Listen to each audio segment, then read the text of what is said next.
দাঁড়া দাঁড়া এটা হলো তোরাই কর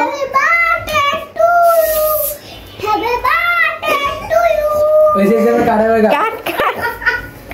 দাঁড়া দাঁড়া পুরানো দেখাবি মাঝখান থেকে দাঁড়া ভাই হ্যাঁ তেরো করে কাটতে হয়। হ্যাঁ ওই সেভেনিস দা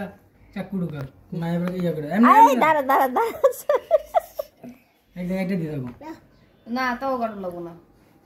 আন্টি খাই টেস্ট করে তুই খা হ্যাঁ খা দে এই তো ঠিক আছে এই তো জন্ম ওই বুঝে খাও তুমি খাও খা দিতেছে দে একটু খা খাওয়াই দিতেছে বিস্তা তলাই লিতেছে খাওয়াইতেছে আমরা খাইছি খা তুই মুটু করে খা আমার এখন আমরা ফুল আমি পুরোটা বলে দিই এটা হলো কি জানতো এটা তো পুরো রেখে দিয়েছি দাঁড়া